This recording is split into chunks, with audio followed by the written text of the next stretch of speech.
Morning po. Good afternoon po mga kababayan, ma'am sir. This is Jam, the Filipino channel ng inyong pong lingkod. So today is January 29, 2026 at tayo ngayon ay papunta dito sa may Malayan na High School of Science sa may Paz, Mendoza, Quezon, Guazon Street, Barangay 829, Paco, Manila.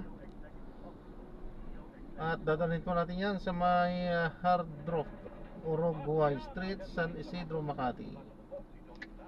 Okay po, magbabalik po tayo mamayang unti po pag nakuha na po natin sila. Disclaimer lamang po ang content po natin ni Kalsada at hindi ang passenger. Kaya nga naman sakasakali man po na may marinig kayo mga pangalan ng lugar, pangalan ng tao, pangalan ng organizations, government o private man yan, ay wala pong kinalaman ng channel na ito at wala pong pinapatungkulan.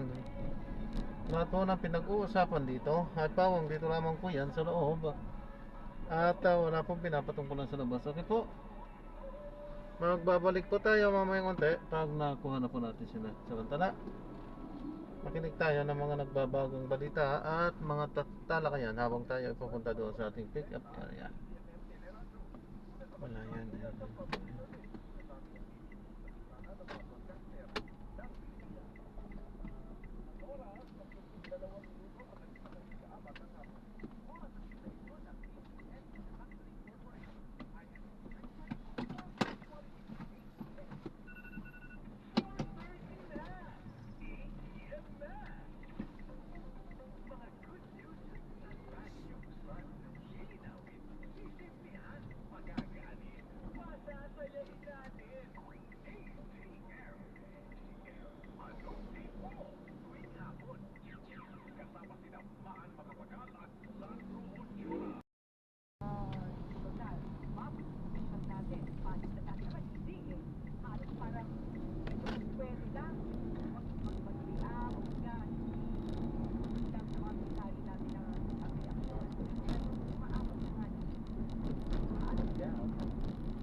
ating gobyerno kapag depende po sa West Philippines, yung kanilang mga posisyon, ang ating posisyon ng ating bansa dyan sa West Philippines, kasi paglaban sa ating territory.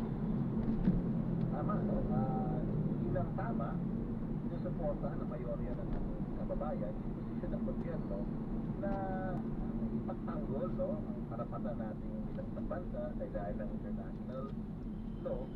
Pero of course, ang punto hindi naman nangangahulugan na naghahanap tayo ng gulo, no, or escalation. Pero you're correct. Majority of Filipinos support the government's position on the West Philippine Sea, and majority believe that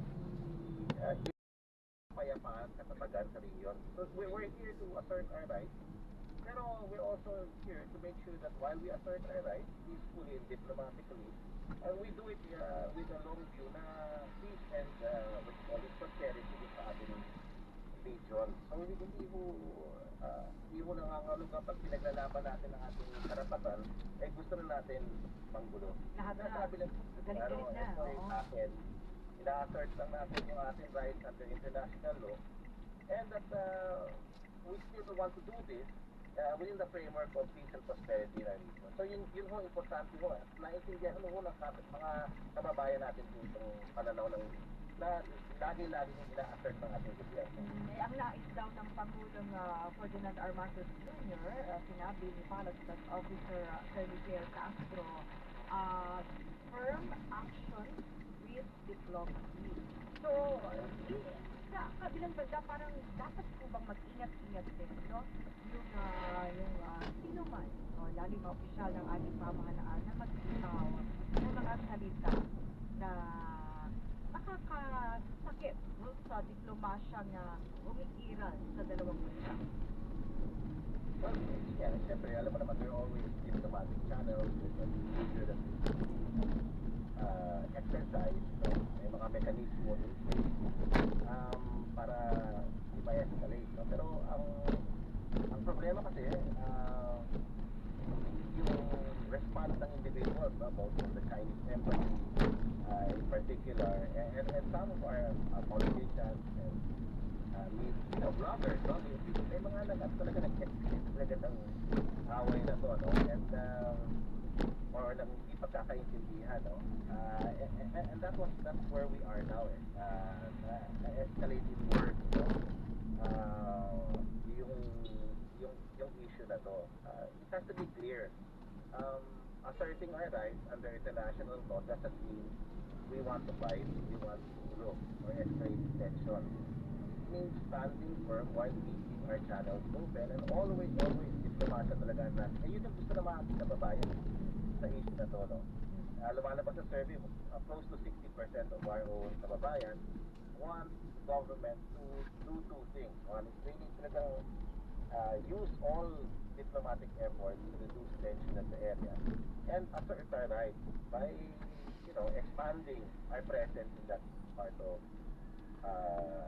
or in the West Philippine Sea. So klaro-klaro dun sa survey, ginagawa naman ng gobyerno. Pero things happen na escalate dahil nga may mga ginagawa yung ibang mga actors to escalate it, no? To provoke conflict. And eto nga nangyayari, nagkakaroon ng miscommunication. Hopefully the DFA will clarify all of this. At pagka kumalma na ang sitwasyon, things will get better. Pero ang approach natin is dapat firm tayo defending our rights. Kumbaga sa mag-asawa, Firm tayo in managing disputes, pero firm tayo in defending our rights. Just because we're kind-hearted and we're Islamic doesn't mean we let go of our interest in the West. Klaro ba yan? I think sa pananaw ng ating mga kababayan, klarong-klarong. Pero sa pananaw ba ng kababayan din natin, kasi parang isinapaglaban natin ating karapatan sa West Philippine Sea. Pero parang ang hirap balansehin din nun na kapag na masasaktan yung ating trade ties, ating mga ang dami na hindi natin sabi. kumbaga partner, Prof. Ranjit, kumbaga sa mag-asawa, wala mo nang hiwalayan. Usap Usap muna, tampuhan Okay, muna. huwag mo na hiwalay mo na kayo. Huwag kayo muna magtabi. Pero yun nga, na hindi sana mag-escalate ng, kumbaga, wala na patutunguhan Himalayan. Ako from Francis, sorry, wala na kaming oras. Pero maraming salamat sa pag-share ninyo ng inyong insights sa amin ngayong hapon.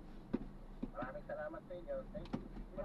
Good afternoon at maraming pong salamat yan po si Ginoong Ranjit Rai, ang Pangulo ng Octa Research. O paano, magbabalik pa rin po ang ATM. Anong take mo?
Tangina.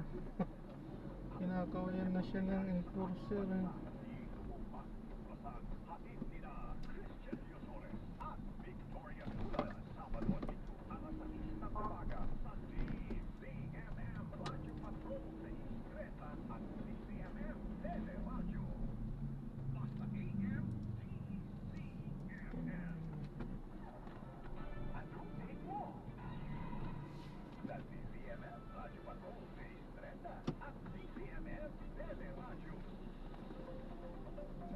Nagbabalik pa rin po ang ATM.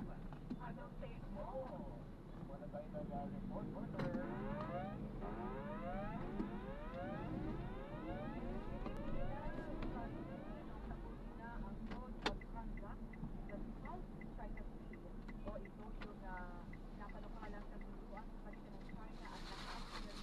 Yan po. Ano po? Diyan po sa may hard rock.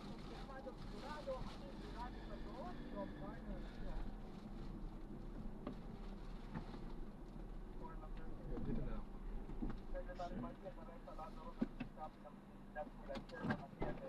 Thank you po.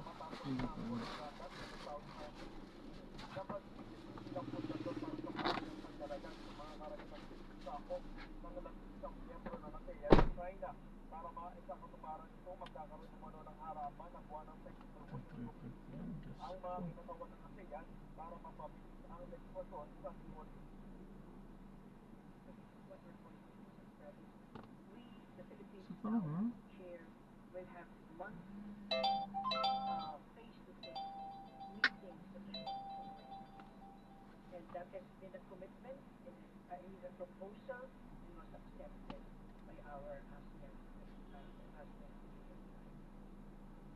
Ayon kay Lazaro, hindi pa nila nakakausap ang China magtungkol dito pero wala aniya sa may na dahilan para ito pumayag. At ulit naman aniya, ginagawa ng bawat miyembro na paghahanap ng paraan para magkaroon ng kasunduan sa mga Ayan, na-drop na natin sila. Maraming salamat po sa panonood. Hanggang sa muli, ingat. God bless. Paalam po. definition